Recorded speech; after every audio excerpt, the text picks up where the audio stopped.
अच्छा, अब हमारे पास है सोर्सेज ऑफ फाइनेंस। ठीक है, सोर्सेज ऑफ फाइनेंस ना हमारे पास होती हैं 2 टाइप के। आप भी पढ़ो, आपको खुद समझ आएगा। ठीक है, मैंने ये पूरे नोट्स बनाए हुए होते हैं। ठीक है, उसके अलावा जो डिफ़िकल्ट वर्ड्स होते हैं उनकी मीनिंग लिखी हुई होती है। तो मैं सिर्फ नोट्स पढ़ाऊँगी ताकि वीडियो जो है वो बहुत ज़्यादा लंबी ना हो जाए। डेब्ट कैपिटल फाइनेंसिंग हमारे पास क्या होता है, मीन्स हम कह सकते हैं लोन लेना। ठीक है, एक तो हमारे पास होता है लोन लेना कि आप जब लोन लेते हो आपको उससे पैसा मिल जाता है। ठीक है, और एक होता है इक्विटी फाइनेंसिंग, मीन्स आप आप इन्वेस्टमेंट करते हो। ठीक है, जब इन्वेस्टमेंट करते हो उससे प्रॉफिट होता है, फिर आपको जो है उससे क्या मिलता है, फ़ंड मिलता है। ठीक है, तो एक ये सोर्स होती है फाइनेंस की। अब डेब्ट फाइनेंसिंग का अगर हम पढ़े, organization can also borrow money.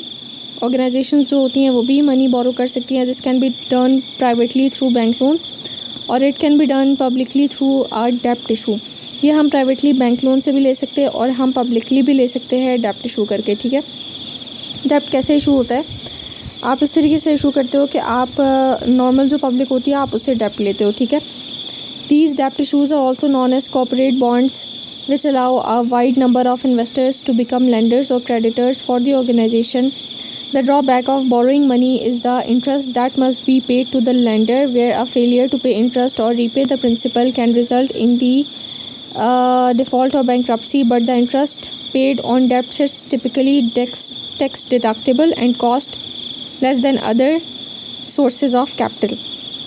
अब इसमें ये बताया गया कि जैसे कि मैंने कहा कि आप पब्लिकली भी ले सकते हो डेब्ट। किस तरीके से ले सकते हो, आप कॉर्पोरेट बॉन्ड्स के थ्रू ले सकते हो। ठीक है, कॉर्पोरेट बॉन्ड्स हमारे पास क्या होता है, ऑफ कोर्स सबको पता है बॉन्ड्स क्या होते हैं।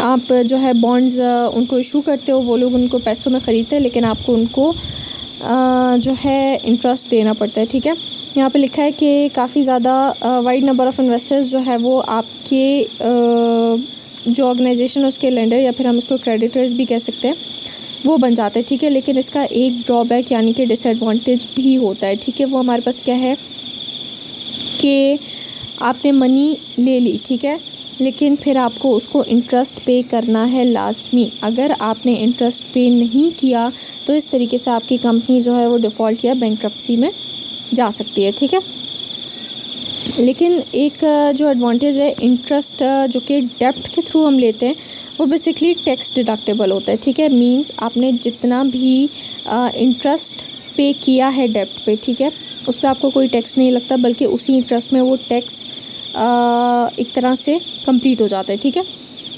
And cost less than the other sources of capital.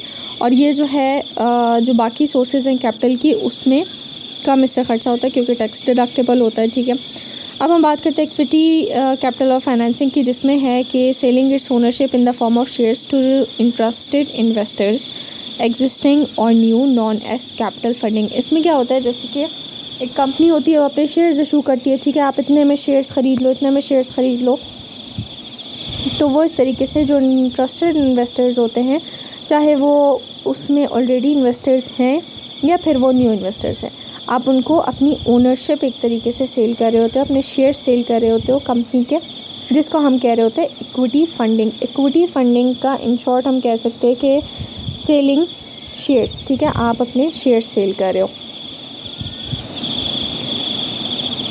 यानी कि आप उसमें इन्वेस्टमेंट कर रहे हो। सही है, फिर उसके बाद है इसका एक बेनिफिट ये है, investors do not require interest payment.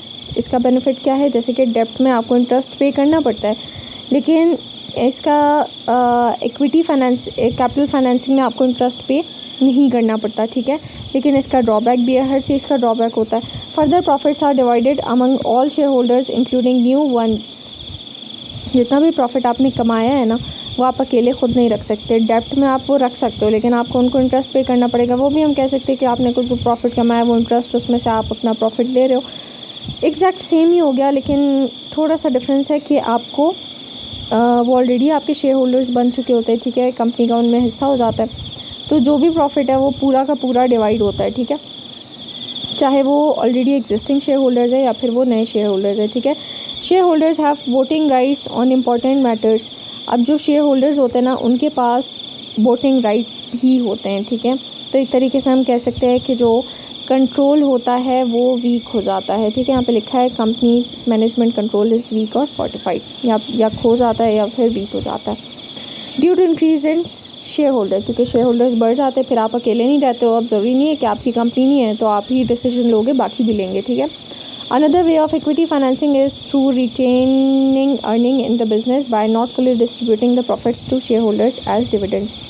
एक तो इसमें ये हो जाता है कि आपको शेयर सेल करने होते हैं और फिर जो प्रॉफिट होता है वो डिवाइड करना पड़ता है। एक इसमें आती है रिटेन्ड अर्निंग। रिटेन्ड अर्निंग क्या होती है, आपने जितना भी प्रॉफिट अर्न किया, ठीक है, फॉर एग्जांपल आपने 10 लाख प्रॉफिट अर्न किया, 7 लाख उसमें से आपने डिवाइड कर लिया तमाम शेयर होल्डर्स में, 3 लाख जो था वो आपने रख लिया, वो शेयर होल्डर्स ने नहीं लिया, हालांकि वो उन्हीं का हिस्सा था, वो पूरा 10 लाख भी डिवाइड कर सकते थे लेकिन उन्होंने नहीं किया, वो रिटेन्ड अर्निंग में डाल दिया। मीन्स वो उसको वापस से री इन्वेस्ट करेंगे ताकि बिज़नेस की ग्रोथ बढ़ सके, ठीक है।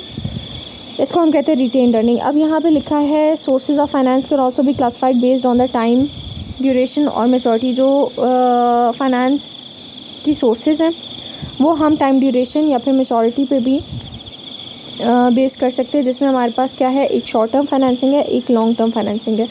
मीन्स हम डेप्ट शॉर्ट टर्म फाइनेंस के भी ले सकते हैं, शेयर्स भी हम शॉर्ट टर्म फाइनेंस के लिए सेल कर सकते हैं, और इसी तरीके से लॉन्ग टर्म फाइनेंस के लिए भी ये दोनों चीज़ें हम इशू कर सकते हैं, ठीक है।